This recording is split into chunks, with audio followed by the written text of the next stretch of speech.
everybody. Welcome back. This is the Van Buren Variety Show. I'm Bob Van Buren, your host. Very, very glad you're here. We got an exciting topic tonight and a very special guest, so please hang around for that.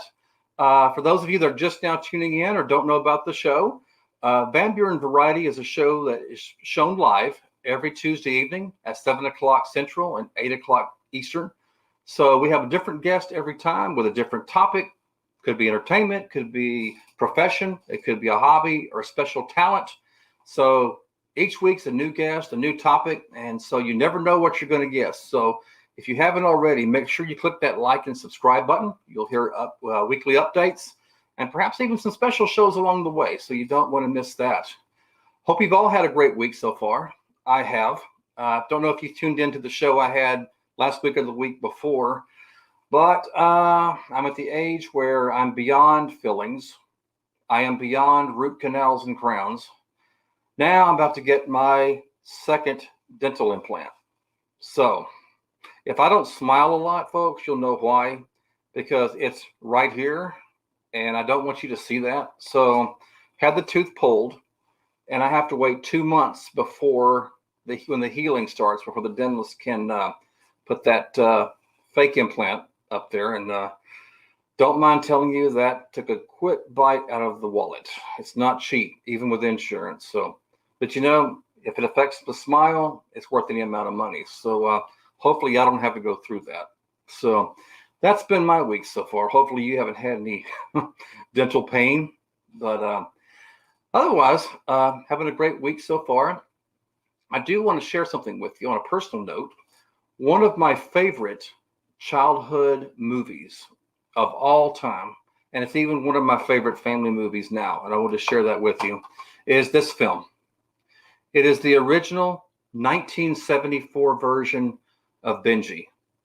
In fact, I remember my mother taking me to the movie theater when it first came out. Yes, I'm that old, but it's a wonderful, wonderful family film. And there's a lot of Benji movies out there, but this is the 1974 film, the original Benji, and it was filmed in Texas. And the reason I bring that up, I want to share something with you before I bring my guest on. I had the opportunity, the once in a lifetime opportunity, to see the house where this was filmed, inside and out. It was a rare opportunity, and I traveled a long time to get to it. So let me just show you really quick what the house looked like in the movie. Okay. This is a clip from the movie Benji. You can tell the house looks really run down. It looks run down for a reason. I will not give a reason why till you watch the movie, but that's how it looked in the movie. Okay. Take a good look at that picture. Now here's the same house in the year 2020. Quite a difference, isn't it? It has been updated, and I went at a very good time because the house was not occupied. It was up for sale. And I actually got to go inside the house. That is a staircase that's featured prominently in the movie. And I actually got to stand on that very same staircase. That was very surreal, thinking this is one of my childhood memories. And now I'm standing right in the middle of the house. So I want to share that with you. But I do want to do a disclaimer. That house now has since been sold. So it is under private ownership. So I would ask you please to respect the owner's privacy and their property rights. So like I said, when I went, it was up for sale. It was vacant. Nobody was living there. So it was a rare, rare opportunity to see the house from the movie and how it is now. So, which brings us to our subject tonight. The reason I'm bringing up about the house and memories of houses and things that happen in houses, we're going to be talking about real estate tonight, not just property itself, but how to become a realtor, how to pursue a career in real estate, the do's and don'ts, the testing, what to expect. And our guest tonight is the perfect person to talk about this. So I'll bring him on now. Ladies and gentlemen, this is Don. He'll be talking to us tonight about the real estate careers and his experiences. Don, welcome to the Van Buren Variety Show. We're glad you're here. Hey, Bobby, it's good to be here. And let me tell you something. I am so jealous that you got to see the Benji House because that was one of my favorite movies growing up. And when I saw you posting pictures of that one day, I was like, what? He got to see Benji's house? That's crazy. Yeah, I mean, I love that movie. And do you remember the sequel? It was Benji the Hunted. And Yes, I Benji got do. lost in the wilderness and he had those two little cougar babies. Yes, That, I do. yeah. So, yeah, Benji was a big part of my life when I was a kid. Now, don't forget So, the direct sequel to the original. There was a one in 1977, which was a direct sequel from the 1974 version. It was called For the Love of Benji. For the Love of Benji. That's right. That's And that right. was an app. They were over in Europe, and of course Benji got lost and had to find his way back. There were some kidnappers there too. So Yeah, they need to keep a leash on Benji. dude, well, they were supposed to make another Benji movie, but I read some stuff online that it really fell through, and there were some bad feelings there. So, but nothing beats the original, Don. I love the 1974 version. That and like you said earlier, you dated yourself, but hey, it's nostalgia. I mean, I'm dating myself because that was I didn't think about that movie until you had that on your when you were posting those pictures and it just a complete nostalgia wave blew over me at that time. I was like, wow, I remember that movie. I remember my grandfather taking me to that movie in California. And I think the new generation of kids are watching that movie too. So I hope they like it as much as we did. Right. Hopefully they're not watching it on TikTok or they're actually watching it on something normal. Right. Yeah, my kids are all about TikTok right now. Have they seen the original Benji? Have you shown it to them yet? No, I'd love for them to watch it. When I talk about old movies, like Ghostbusters or that stuff, They like it for about 5 minutes. If it's not a YouTube movie or it's not a TikTok movie, they're not really interested. But well, then I'll have to FedEx you this movie then. So. Right? Yes. Yeah. And I think my little ones might watch it, but the older ones, I think they've kind of graduated over that. So, but really? I'll back that up a little bit though. My older daughter loves horses and stuff, so she's really into animals, and she just read Old Yeller the other day, which I was that's a good one. That's great, yeah. So I think that I asked her, what she thought about the ending, and she was sad. But yeah. I was impressed that she actually read that book. That's really good. Glad to hear that the new generation likes the old stuff like that. Right. Yeah. So this kind of brings up to our topic here, and. I'm just kind of bringing this up because it brings into our subject matter here. The people that sold that house, whatever realtor company that was, it makes me wonder, or let me ask you your opinion. Do you think the realtor brought that up to these people that a Benji movie was filmed there? And even a more question is, do they are legally required to tell history of a house? What's your opinion or thoughts on it? Well, I will tell you this. One of the people ask me about the test when I'm taking real estate and what I remember most about taking the test when I finally passed it, and we'll go over that. The biggest thing I remember is disclosures. Now, it's different in every state. I'm pretty sure, if not, I can guarantee that was brought up with the sale of the house. I mean, that may... Sure. To me, it would, in my opinion on that would be a selling point. Oh, absolutely. Yeah. And if you've got onlookers and stuff coming up there and all that, that may be something that might be needed to be disclosed because it was a filming location. But I believe that based on what I've seen, especially in Texas has different laws, but I think across the all states, you've got the disclosure laws that basically tell you that there are certain things that you've got to disclose. And I'm sure that's a big one that was disclosed. Heck, I'd want to live in the Benji house. I mean, right? I advertise that. Yeah, definitely. And I'll tell you this, I didn't know if you know this, but over in Aledo, Bill Paxton from Twister, he grew up there. His house was not far from there. And I do remember meeting the people that had purchased that property, and they were told about all the movies he was in. That was his childhood home. Wow. Oh, I didn't know it was in Aledo. I really didn't. And he passed away last year or not a couple of years ago, I guess. Yeah. Yeah. But I loved him in Tombstone. Tombstone's probably my favorite. Oh yeah. Tombstone, Aliens. He was True Lies. All those movies. Sure. But yeah, I mean, if you've got a house, and I'll give you an example too.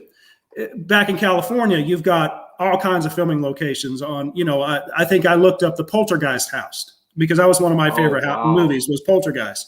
And, that actual house somebody owns. Yeah, it's a private residence. Yeah. Yes. Yeah. And of course, there's just, don't, like you had said, don't bother people at those places. Don't bother the family. Somebody owns it. But people go by there and they look, because if you look on YouTube, they're always doing those kind of movie real estate, tours where they go around and this is where Back to the Future was filmed. This is where this house is, Marty's house, all that kind of stuff. So, yeah. Well, while we're on the subject, on a kind of a morbid note, there actually is somebody or a family that lives in the Amityville house, the real Amityville house. Mm-hmm. And I don't know that I would want to live there. I mean, they're more braver than I. Well, and those people, I think, and I know what you're talking about. Those people, I think they've said that, of course, nothing's happened since they've been in there. Yeah. But if it was my luck, I'd bring them all out. I mean, I'd be in there, and the first night they'd be, knocking things off the walls and the shelves. I'd be like, yeah, this ain't the right time. I'm out of here. I'm not a business person, but, not now because it's kind of died down. A lot of the new generation doesn't know about it. But back when that all happened, I've always thought the best person that could have bought that house, turn it into a bed and breakfast. Can you imagine the money they would have made back then? Right. Yeah. And, as morbid as that was. Doesn't it still look the same? I don't know. Not really. Those little half circular windows, Right. The new owners got tired of people driving by there. So they're square windows, but I'm like, it still looks the same. You still know that's the house, but it's look their at home, the house. It's their castle. You look at A Christmas Story. The guy that bought that house made sure that every single thing from the movie was still in that house. At least at the time that I'd seen the article on it, and I think he gives tours of it. I think at one time he was doing that. Yeah.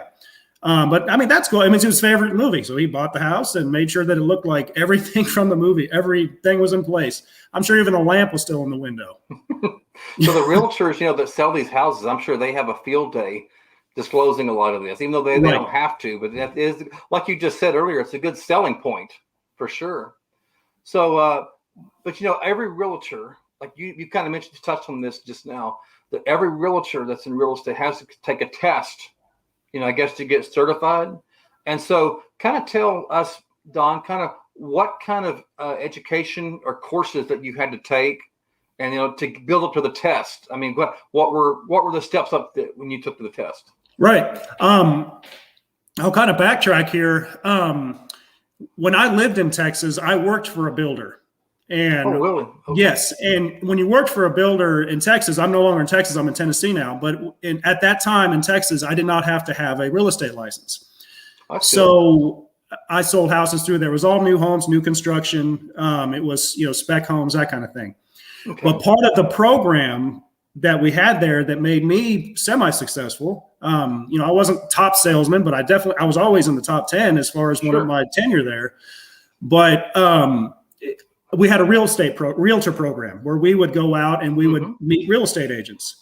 Okay. And all the real estate agents that I would work with, we just got to talking, and we'd always constantly talk about, hey, you might want to think about getting your license, and not just to be stuck to one builder, And at that point, I thought about it, but we talked about how the tests were, and the test was really hard, and so I kind of just blew it off for a while. But fast forward about a year ago, one of my good friends up in a town called Columbia, which is about an hour and a half from where we live.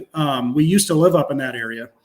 I got in contact with him because I saw that he was working for a real estate broker out there, Crylike in Columbia. Okay. Well, I've talked a little bit, off show with you about him, but his name is Mackie Kaler, and he's a Nashville session singer.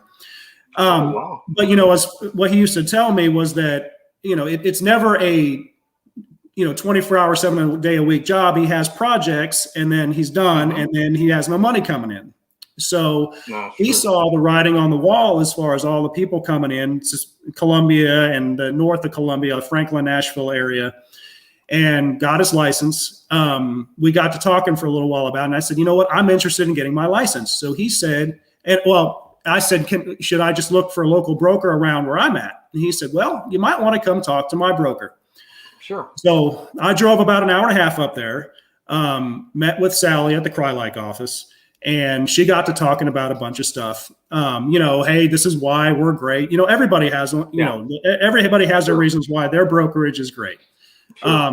But what got me was, as she was talking to me, she was answering phone calls from people, from her agents that were in like different scenarios, like, hey, what do I do in this situation? Well, the buyer's doing this. What do I need to do? And all of a sudden this popped up. And this is while we're talking. And she's like, okay, what you need to do is this, and I'll hold your hand through this, and I'll do this. And it was kind of amazing watching that happen as she was talking to me, because she was showing me in real time that the brokerage that I'm talking to is actually really great. They're helping people here. So, these are seasoned real estate agents that are still calling for help. So I had asked her how I needed to get my license. So she said, well, there's two ways. You can come up here. You can take you can find a class that they teach classroom wise. Well, I work a full-time job, so I couldn't really do that. And I think a lot of them are about a week or maybe almost 2 weeks, depending on the program that you do. So I ended up doing an online class that she recommended. Mm-hmm. So when I did the online course, you have a certain amount of time to take it. Mine was a year that you could take the classes, go through it. It works with your schedule. I know there's all kinds of different ones that are dependent on what program suits yourself. Sure. But it went through every topic. Financing is a huge one. Just the ins and outs of the, because you have the national and you have the state exams. All your state ones, all the national stuff. You have talking about inspections, talking about different state laws. What's true in your state may not be true in another state. Contracts is a big one. Just all the stuff that you think of and wouldn't think of. And as you go through each one of them online, you take quizzes every once in a while, and if you can pass the quiz, great, and then you move on to the next section. Sure. And sometimes, and I'll use mine as an example. Mine was great because as you went along, you had the information right there, so you can reference it as you did your tests, as you did your quizzes. Sure. And then as you finish that, each section has a test, and then you pass the test. I think they wanted an 80% or higher, because it gets you used to what you need to do as far as the actual test. So fast forward, I did the class, passed all the tests on there, and then after you've passed your test for the class, now you have to go and schedule your test at an offsite place. So you register through. I think it was I registered through I think it was a state website that basically, for my area, that's where I would go and take the test.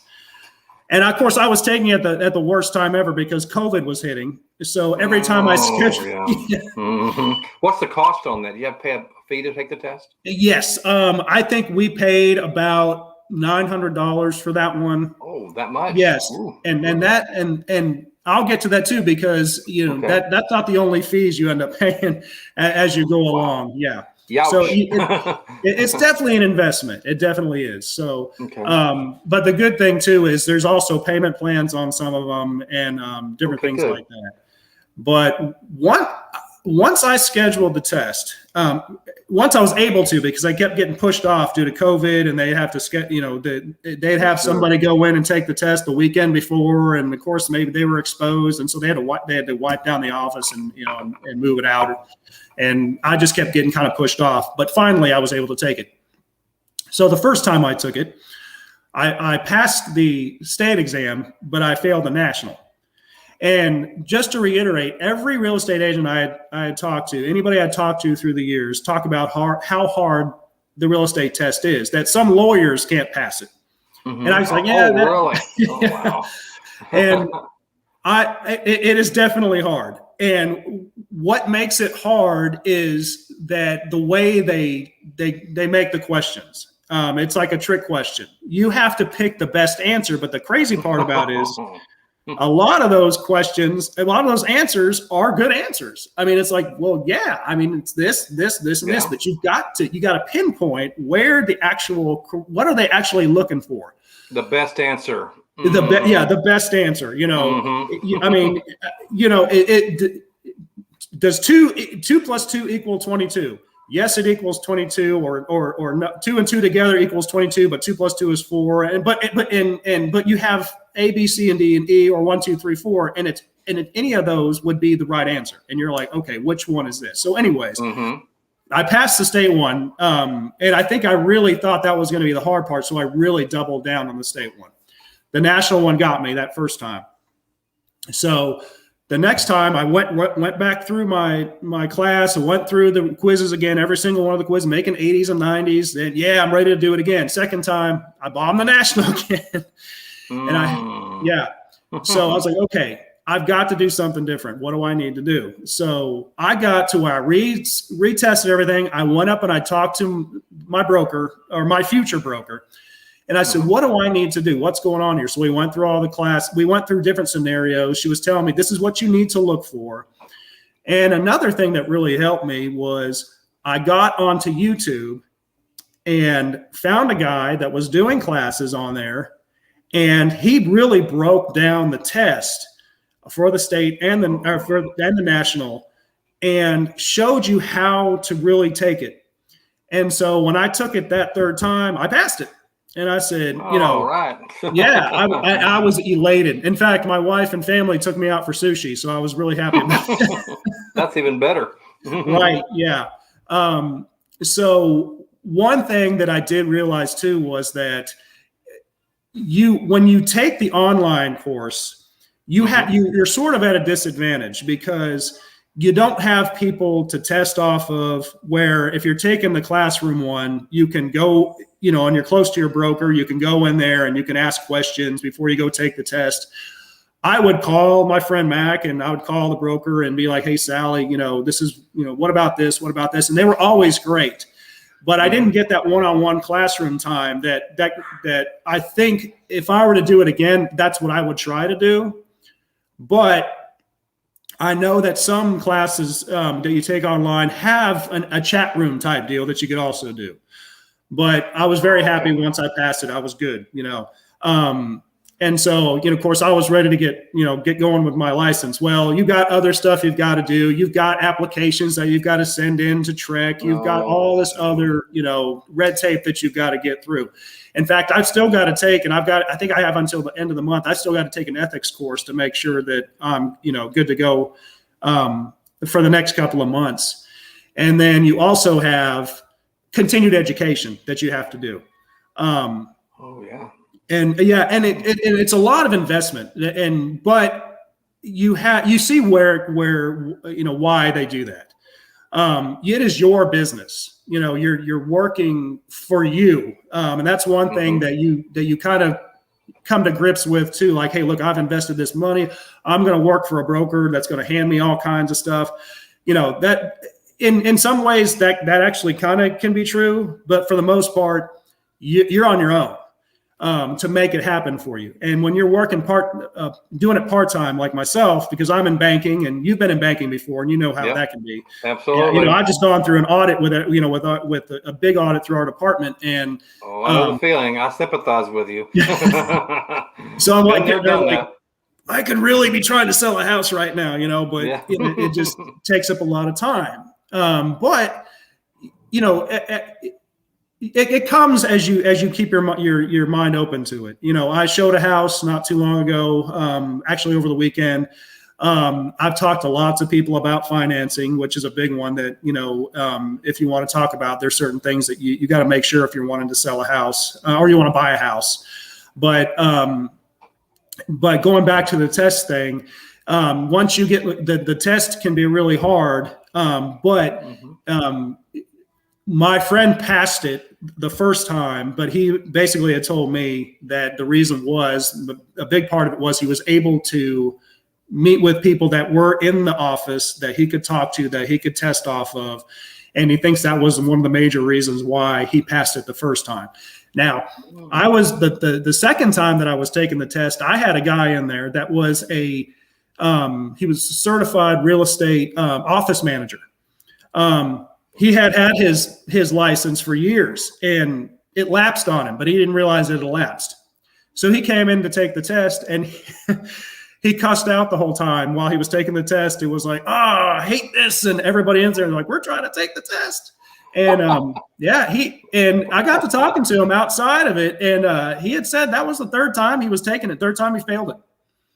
And so so that brings up another question. They can expire. It does have an expiration date. It does have an expiration date. Yes, okay. Yes. You've got to you have it for about a year, and then you've got to make sure that you're continuing your classes, you're continuing everything you have to make sure that you keep your license in play. Okay, didn't know that. Okay, yes, good information. Yeah. And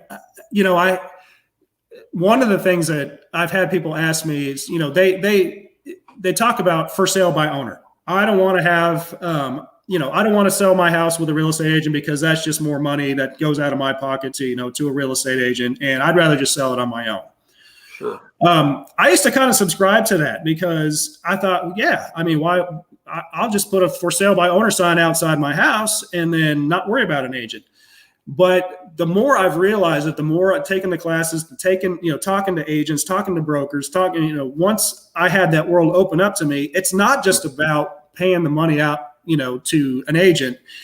You're paying money to a whole world of marketing that's open up to you, whole world of vendors, of people that you can call on for, any kind of issue that you have for your house, like inspections, when you're dealing with inspections, stuff that pops up. And so I really had my mind blown when I first really realized that, yes, I want to get my license, because the volume of people that are at your beck and call, as far as that'll help you, that'll help your buyer, that'll help your seller, that will give up their time. Oh yes, we work with such and such lender. If they're having a hard time, with this lender and not being able to get a call back, which happens a lot, for a pre-approval, call Tony or call Andrew and tell them, we work with them all the time. They've dealt with the scenario. They can deal with that. Yeah, cool.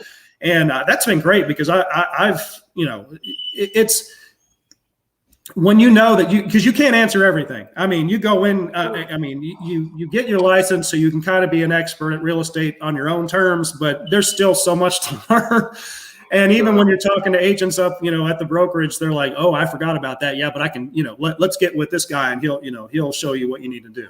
But you just have, I can't reiterate this enough. You have a whole world of things at your fingertips when you have an agent that can really kind of, any scenario that you come up with, they can figure out, not just themselves, but people that they're connected to. And I just went through all kinds of scenarios with my broker, Sally. She had an answer for every single one.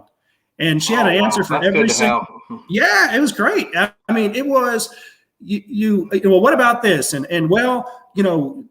they've disclosed the water leak in here, but the buyer's still having an issue because there's a water leak, and it's an as is and all this, but, and then they talk about code. And that was another thing in the test. They had code questions, different codes that you deal with, building codes, all that kind of stuff. Oh, sure. And then you have investors that are looking for rental properties. You have all just different kinds of scenarios that you really don't realize until you actually kind of dive into it and see this, entire world that's kind of there when you need them. Interesting. I said earlier, you're on your own as far as, you're not an employee. You are sort of an employee. You sign your I-9 with them and you kind of work for yourself. But if I had a question, if Bobby, you said, well, what about this? What do I need to do about this? Doesn't mean I know the answer, but I'll be like on the phone. Hey, Mac, you were talking about this the other day. What do you think? Sure. Oh, well, yeah, do this, call this guy, do this, and call me back if he doesn't answer, because then I got another guy I can call, and then let me know right after. And of course, while you're talking to him, you're getting texts like, hey, can I help you? Is there anything I can help you with? Have you don't forget to talk about this. Don't forget to tell them that, FHA rates are at this, or conventional payment is this, and It's you can be overwhelming, especially when you're talking to a buyer or a seller. Well, let me ask you this. Does a realtor kind of act as negotiator? And what I mean by that is, say, here's your seller, here's your buyer. Seller wants $200,000 off of it. Buyer calls realtor, they only want to offer $170,000. So does the realtor then act as mediator? Okay, seller, buyer says he'll pay this much. Seller says, no, I want it this much. I mean, do y'all go back and forth between seller and buyer like that? You have those scenarios. Of course, lots of times you're dealing with the listing agent and you're the buyer's agent or vice versa. So most of your conversations are going to be with that, with that agent, depending on the situation that you're in. So, if I say, well, my buyer, you're selling the house at $200,000 and my buyer says, well, would they take 175? Well, it's my job before even that comes up to know that that's going to be part of the issue, part of the game, as far as, getting somebody something that they want and also all parties being happy with the transaction. So I need to do my due diligence and make sure that before we start figuring out a negotiation, what's the market doing? Sure. If they're selling a house for $200,000 and it's a hot market and houses aren't staying, on listed for, for maybe not. Over a couple of days. Yeah. Which a lot of places are. Yeah. I mean, you can say, well, you may not want to offer 175. You may want to go higher, but if that's what you want to do, we can start with that. And then of course you call, and you say, hey, this is what they're, wanting to offer. And there may be some issues in there that you can talk about. Well, one of the reasons what he wants to offer this is because of this, they notice that this part of the house needs some work and they're willing to do it, themselves, and, you disclose this but they're okay with it, but they want to offer this because it's going to cost this much. I mean, that's just a small example, but yes. Back to what you were saying, you're going to be negotiating back and forth, probably, on any of it, because I don't think I've seen a scenario where there wasn't a negotiation. But I say this with a big, however, the way the market's going in several states right now, I've seen it recently where people are coming in and they're just slapping down asking price and more. So. Wow. It's up in Columbia and some of these areas in Tennessee. There's not a lot of negotiation going on. One, because you're getting a lot of outstate buyers that can pretty much buy whatever they want to. Sure. A house with a couple acres here, is a quarter of what it costs in California. Oh, I'm sure. Yes. So I was going to ask you. You talked about home inspections earlier. How can I ask this question? Is anybody legally required to have a home inspection? In other words, is the seller of the house legally bound to have an inspection prior to selling? Does the buyer have to have an inspection before they buy, or is it just common courtesy? How does that work? You do have to have an inspection of your property, or you can have them done or as a seller. Either way. But okay. That's where the disclosure process comes in anyway. And then you have an inspection on that. Now if I'm going to buy a house, I can order my own inspection to go in there. But most of from different scenarios that I've seen, you have it where there's an inspection already done and they can go through it depending on, okay, this is the last inspection that was done, several months ago. And this is some of the stuff we found that's all been fixed. And I can decide, well, do I want to do my own inspection because something could have happened within the last couple of months on there. But yeah, there always needs to be an inspection done on either side. Just on the buyer side to make sure that they know exactly what they want. But the buyer doesn't have to do it. But depending on the states too, there's different rules for different inspections. I'm going to ask you this too. In fact, I know a scenario now where a person I know has a house valued, the tax appraisal is $250,000. Okay, but the person, they're not off their own. The house really needs updating. They like it the way it is, but the house, if someone's going to buy the house now, it really needs some serious updating. Nothing wrong with the house. I'm just talking about the carpet, the paint, maybe some fixtures. It's really stuck 20, 30 years ago. So they don't want to sell it, but I'm just saying if they wanted to sell that, that updating might take off the value of the $250,000, or would that affect it if it needed updating? One of the rules that people that I've talked to seem to live by is if you've got an issue with a house that can that can completely mess with the value of your property, or that can affect the decision making of the buyer as far as what needs to be done. You need to look at that stuff. You need to make sure that. Now, does that mean that you need to turn your house that you've had for 23 years into an immaculate mansion? No, it just means you need to update it. You need to make sure that you've got no water leaking issues. You don't have any cracks in the in the walls as far as foundation issues. Any wiring issues that you might think that you have. You always want to check that stuff even before, and it's a real estate agent's job to make sure that the listing agent's job to make sure that they're doing that. Yeah.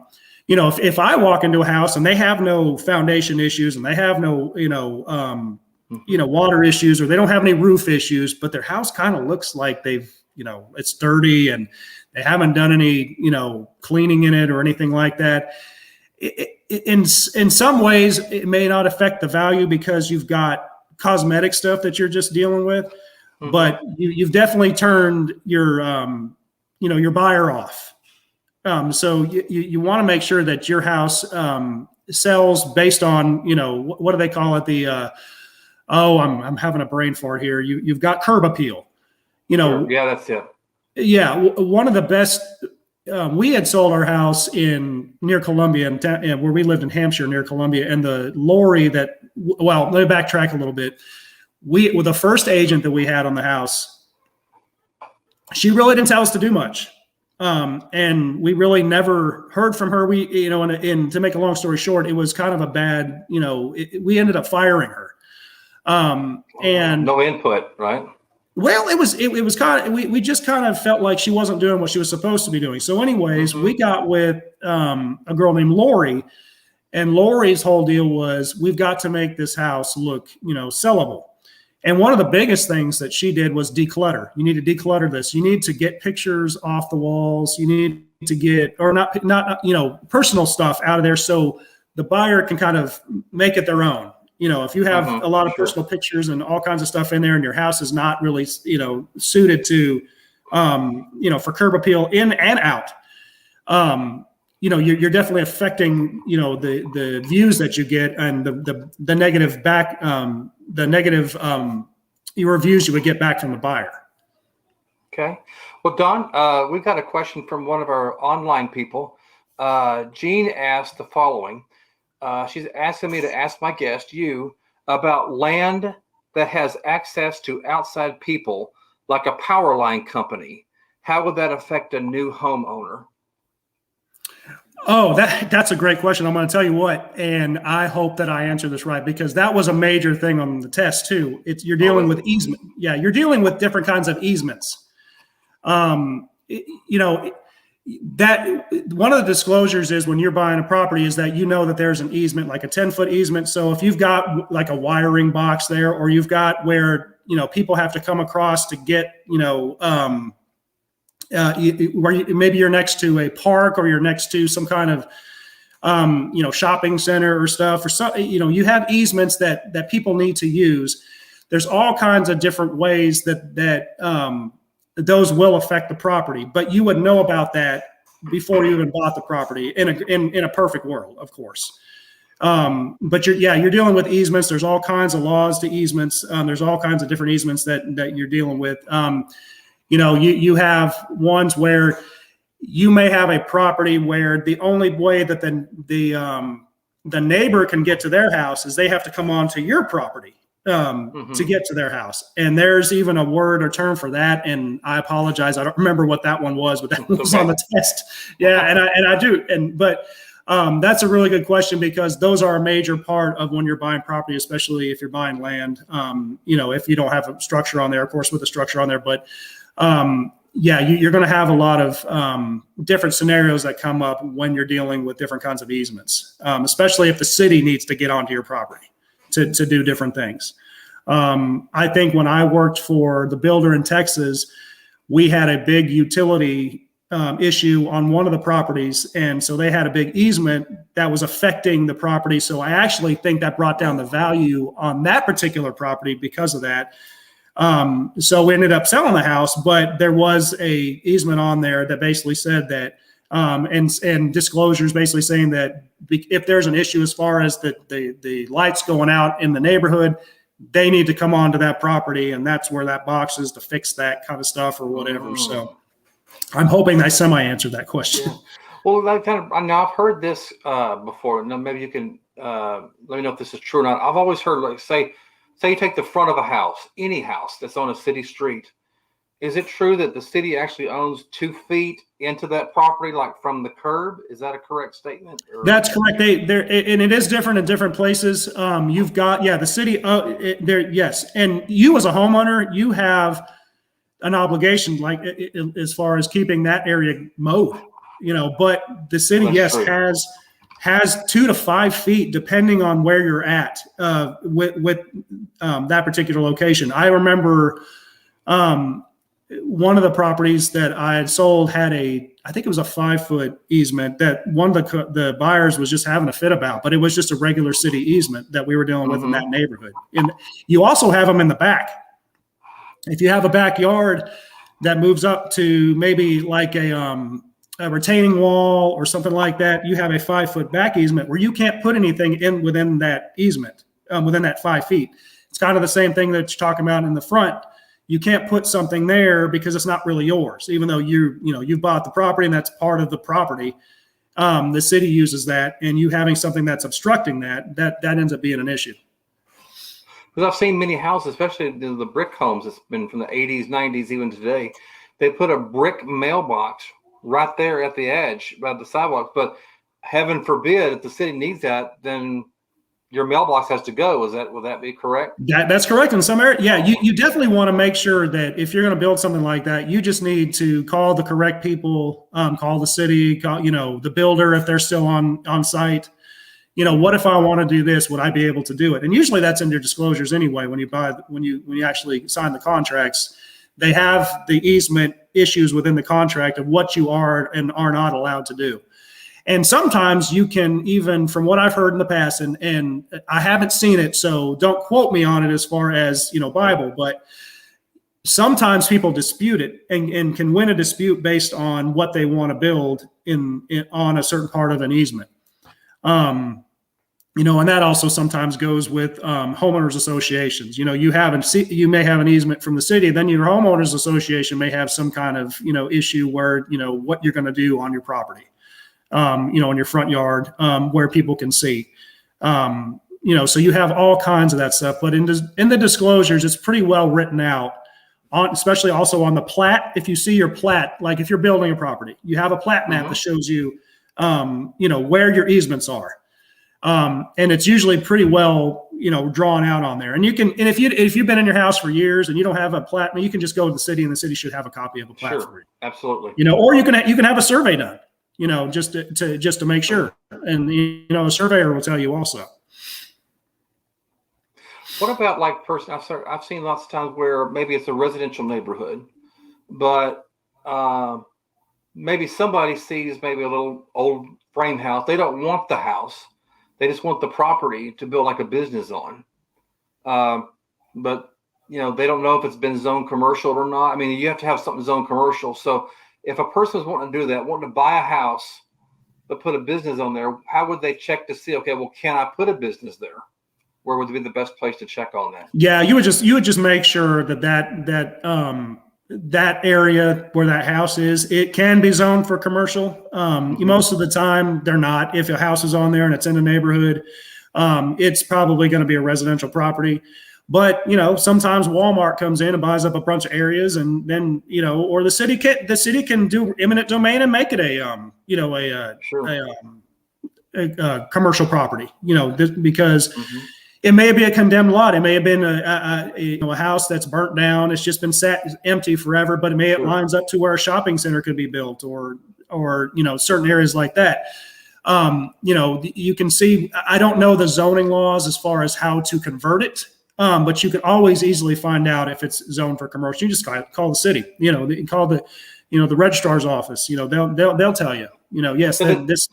Does that affect price too? And the reason I asked that, my grandparents' old house, it was a residential neighborhood, but progress happens.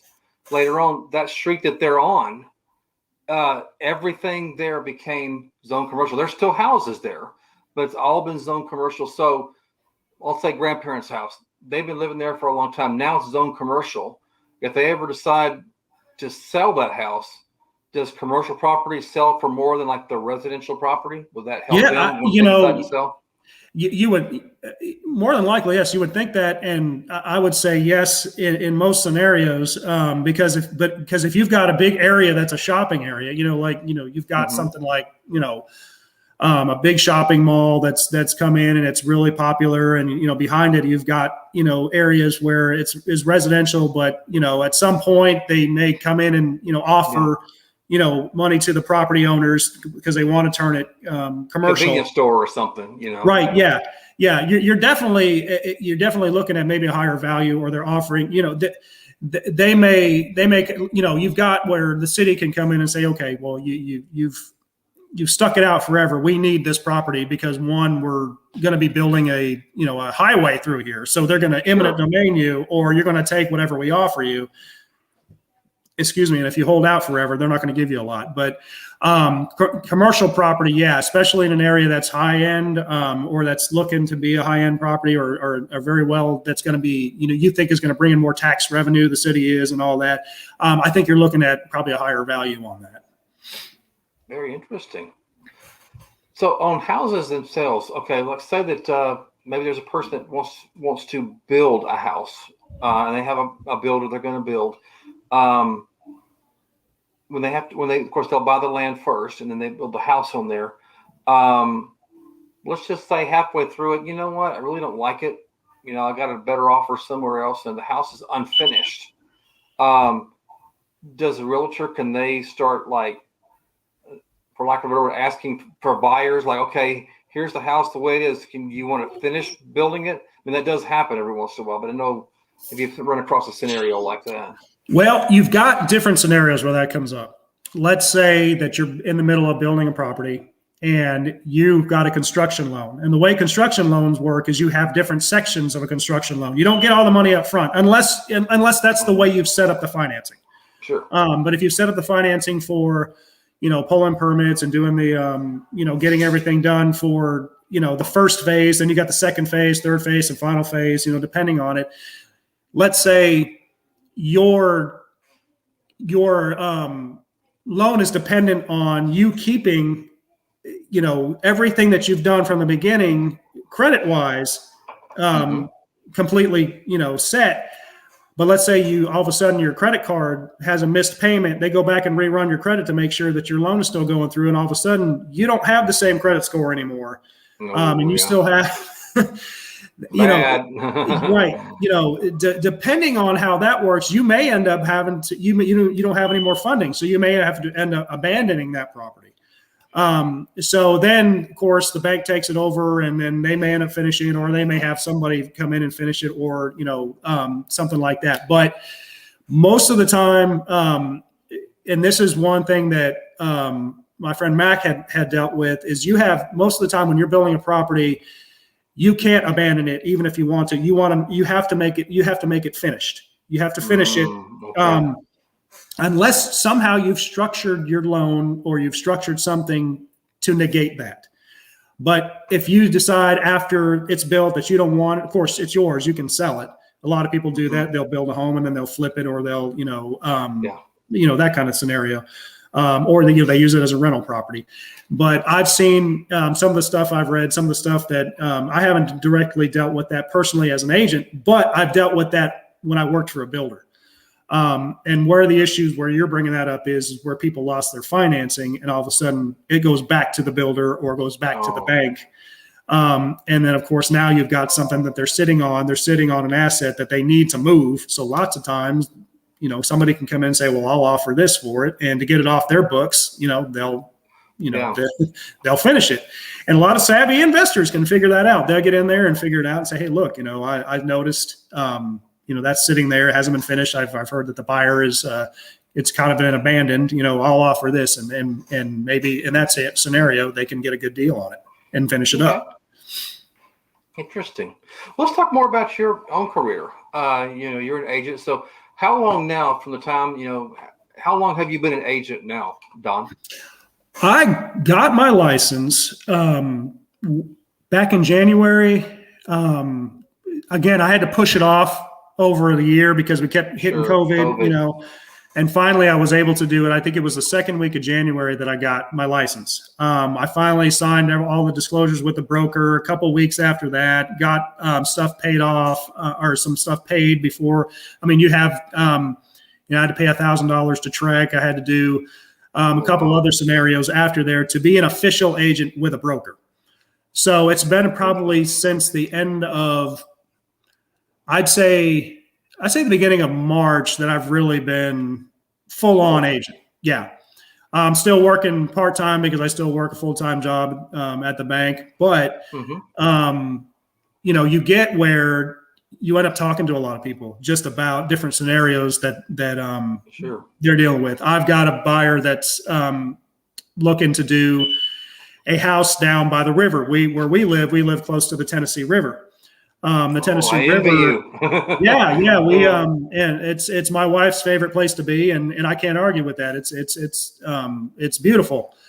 We live close to. I have to plan a trip to Tennessee sometime. Oh, you need to. Yeah. Come down here. We've got, a lot of people have rental properties. We've got a rental property you can stay in if you want to spend the weekend. Sounds great. There's a marina nearby there. In fact, we've got a marina. I'm sold. We're not. What's that? I'm sold. Right. Yeah. It's a small town, but you've got the marina areas. We're right next to or close to Perryville Marina where we have our boat. And they have a store in the marina. They've got all kinds of different boats outside. One thing that really I wanted to do, especially for where I'm at, is I'd like to do what you're doing. Have a blog, have video, talk to people, talk to the marina, talk to get out on the water and do little videos on. Oh, absolutely, that's good. Because the water sells it. You get out on the water and you go by these properties that are on the water and you show the view, that you get, and not only that, what your summers will be like, out on the water. That people their eyes start getting real big and say, hey, where do I sign? Or what about this? Or what about that? And right. And one of the big things that got me into is I just kept talking to people, and my wife's talked to a ton of people where it's like, they're from Memphis or they're from New York or they're from California and Nashville and maybe Knoxville. They got the mountains of Knoxville, but they need, they come down this area because it's a popular area. And I think we even down here, there's a marina called Fisherdale where we always go and we have dinner, and we have a place right on the water really close to there. Oh, wow. And apparently there's some celebrities that live in there. So it's a popular area, and there's golf courses. People go ATVing, four-wheeling. People do kayaking. And one of the things too is you have, little areas off the river that, little tributaries that you go into, and they're lakes, and you've got properties that are not just on the main channel, but they're on, little lake areas where my mother-in-law lives in an area that's not on the main channel, but she lives in a beautiful area called Lost Creek, which is on one of the little channels. When you go in and you take your boat into the area, into the channel and down to the neighborhood, and, go up to the dock, and she's got a couple lots there and a dock on the lot that you can pull up to on your boat. And then, you go visit and then get back on the boat and head back to the house. Oh, wow. It's available property sounds like, wow. Yeah. And, we had decided we were going to try and rent our property, and see how it rented. And, we had all kinds of calls and tons of people are getting their, buying properties to rent. And that's one of the reasons why too, I got my license. I want to learn more about the investing part of it too. Cause there's all kinds of things you can do, all kinds of things I never even thought of.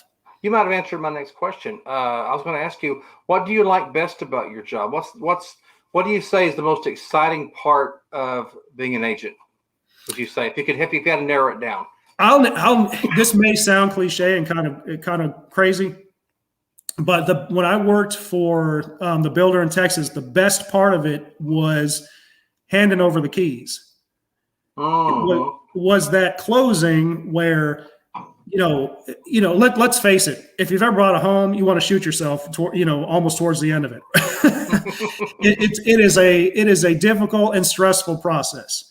And no matter what kind of disclosure you can tell your buyer, let them know, hey, look, or your first time homeowners, it's not going to be easy, but, I'm going to hold your hand through the whole process. Once you, at the end of it, and they've got their property, they've got their house, and they're just elated. It's crazy, but it's that feeling that is the best part of it. You've worked so hard for these people, and they've worked too. They've worked their rear ends off to do what you've asked them to do, and you've been with them the whole time. You end up becoming family. You end up becoming friends. Yeah. And because you care that, oh my gosh, you get a call in the middle of the night that, for some reason I've got my credit dropped. What do I need to do? And so you're trying to figure that out. What happened? Oh, did you go buy some? Yeah, I bought a new TV. I thought for the house it would be great, or new furniture. Well, they financed it, and all of a sudden their credit score dropped because they did financing that they weren't supposed to do. And so their hearts are broken. And so you're trying to figure out how to get that taken care of, which in a lot of scenarios you can. But it is going back to it. It's that when they hand over the keys on the property, or that transaction ends, and either the seller gets what they want for a property that they've loved for however long, and then the buyer that's wanted this property forever, just that transaction, and everybody's happy. It really does something to you. You really feel good, because no matter if you're buying a $50,000 home or $1 million home, it's $1 million to you. If you can only afford a $50,000 property, that's $1 million to you. And you want to work just as hard for that $50,000 buyer that you do for the $1 million buyer. Absolutely.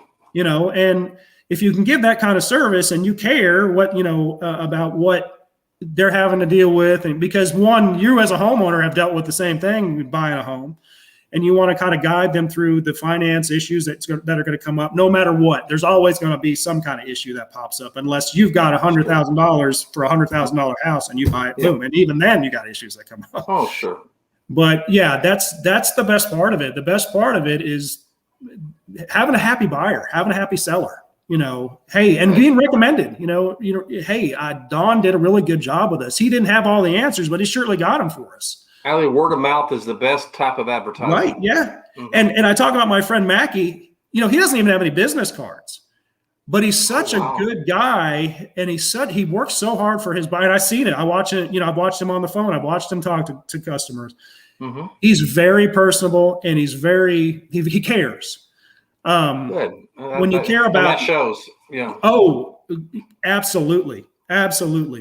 I've seen realtors that are in for it for the money and are very good at what they do, but you're missing something, Give me the money. Yes. Yeah. People talk about, if you're only going to get this kind of commission. Well, okay. But they came to me and asked me if I could help them. And, Absolutely. Hey, it may be a smaller commission on that one. It may be that I have to give up my commission. But, hey, they may have a best friend or somebody that, has a $500,000 house and said, this guy took care of me and cared about us and enough that he helped us. And you might want to give him a call. And their brokerage was really great. And they answered any question that Don couldn't answer.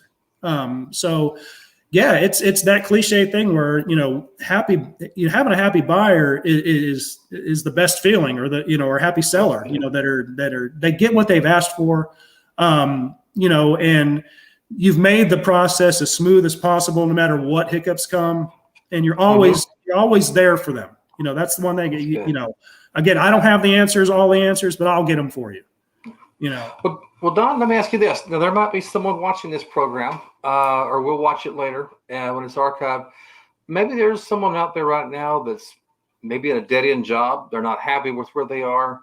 And just from our conversation here, a real estate agent, it really is kind of maybe intriguing them. So what would you tell someone who has, like me even, no experience, has no idea where to start?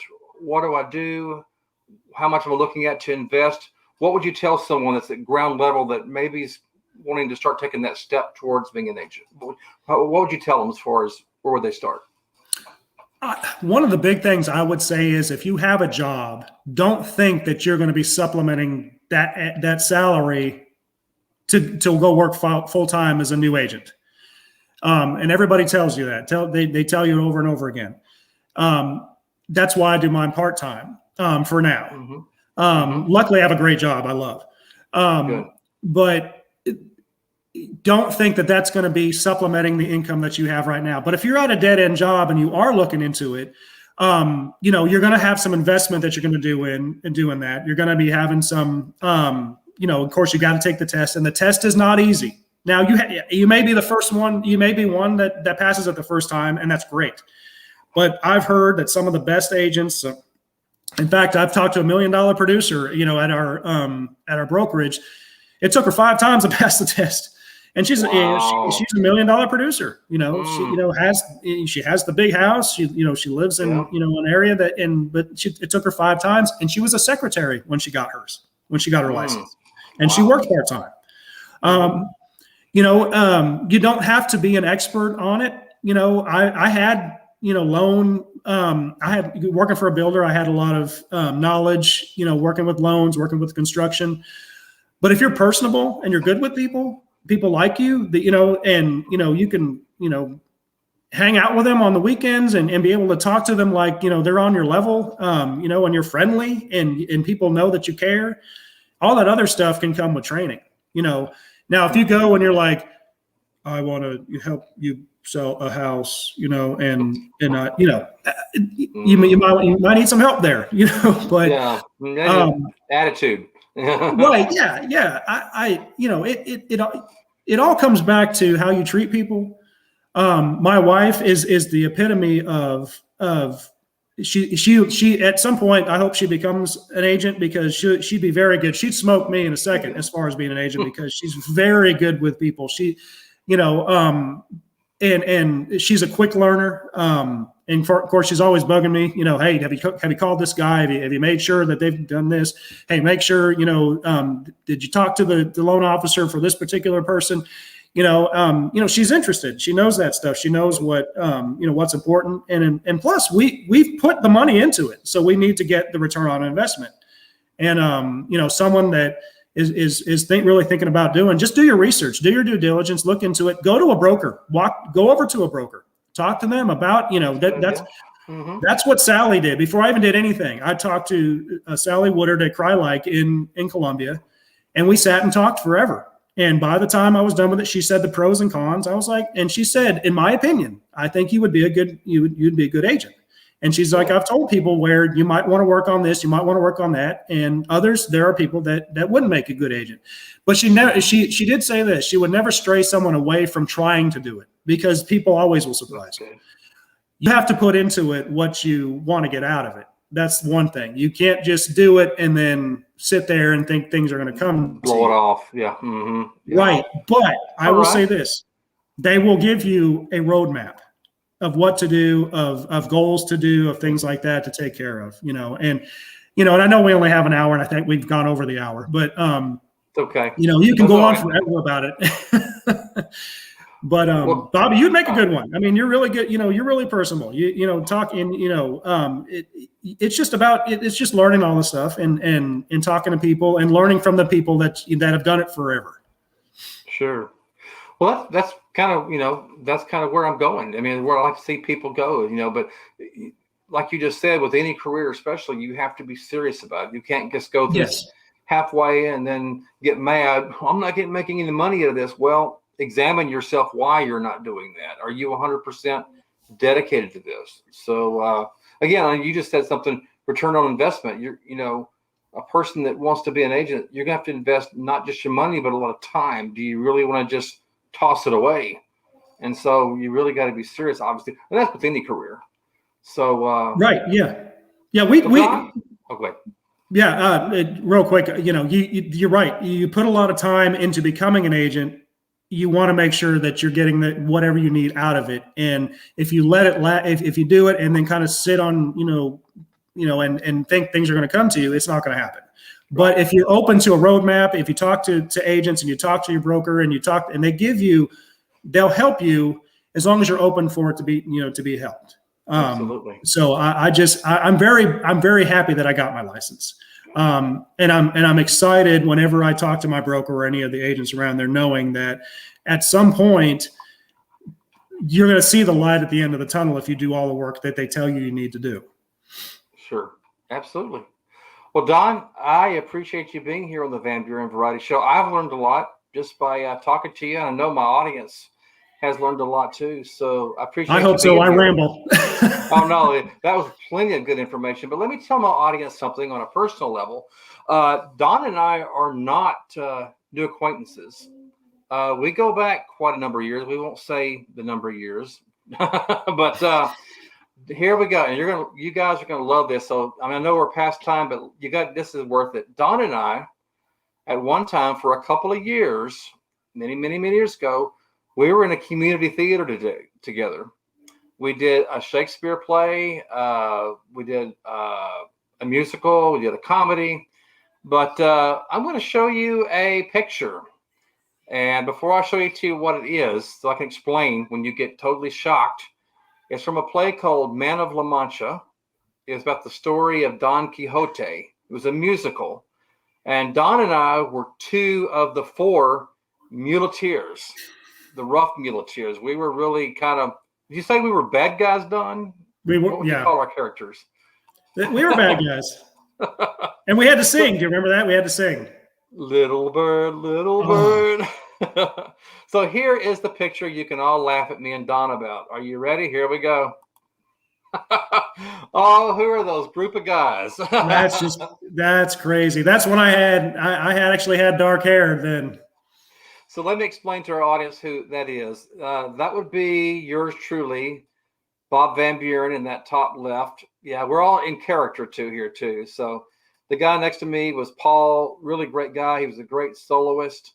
Guy on the end, the very top, was a guy named John. He was a friend of ours. He did a really good job too. And who's that guy kneeling, Don? Who's that right there? Tell us who that is. I have no idea. I think his name was Don too. I think he had the same last name. I think so too, yeah. I just remember them telling me I have to sing a song, and I sang that song Little Bird, and I know there were dogs howling all over that neighborhood that night. Oh, that was so funny. And of course we sang a serious song too. We sang The Impossible Dream. Oh, The Impossible Dream. That's right. Yeah. So yeah, I'll tell people this, but that was more than 10 years ago, and I think I'll stop there. That was a long time ago. Yeah, but I'll tell you what, when I did that with you, Bobby, that we had a good time. We did. It was really fun. I mean, it was community theater. It was strictly volunteer. I will say this: the first year I thought was better than the second, because we did the Tempest, which was Shakespeare. We did a comedy show called The Foreigner, and then we did Man of La Mancha was the very last one. And I had a lot of fun in that show. Met a lot of great people. And on a footnote, I know we're over time, but I told the director I didn't want to be in the show. And he asked why. I said, because I can't sing. I sound like a bullfrog drowning in the rain. Same thing. But he begged me, and I said, if I can sing part of a choir. And he said, yes, you can do it. Okay, deal. So there it is. So So there's our history, Don. And again, Don, I couldn't be more appreciative. I appreciate you being on. Everybody else, that watches this show, make sure you like and subscribe. If you've got any more questions for Don, please let me know. I'll make sure he sees them. Oh, and hey, Bobby, can I say one more thing? Absolutely. When you go and to talk to your broker, they'll end up giving you a packet like this. Okay. And in there, we'll have all the stuff that you need to do to become an agent. Okay. And so that helped me a lot because there was a lot of information that reminded me of what I needed to do and what I still needed to do. Okay. Will do. That's great information, Don. And I'm sure that people will be asking some more questions. So, and good luck on your career too. It's like you're off to a great start. Hey, I appreciate it. Hey, and I like this. So, hey, if I have a scenario or something, I'll message you and say, hey, I'd like to come on again. We'll talk about something. Or if you know someone else that would like to be on this show, please. Oh, definitely. I'm always looking for good, interesting guests. So, right. But Don, appreciate it, and I hope you have a great week. Hey, y'all too. You have a good night. And folks, unfortunately, time goes by way too fast. The time is up. But don't worry, if you hit that like and subscribe button, you can get updates. You'll hear upcoming guests and upcoming topics. So next week, we will have another guest, another topic. So you'll hear it all right here on the Van Buren Variety Show. Remember, hit that like and subscribe button. And that way you'll get more updates and probably some interesting videos throughout the week, not just the show, but I might have some interesting guests, another interesting video to share with all of you. And so would love to hear from you. Remember, our live show is every Tuesday evening at 7 o'clock Central and 8 o'clock Eastern. This is Bob Van Buren for the Van Buren Variety Show. I hope you all have a great week. Thank you very much. Goodbye.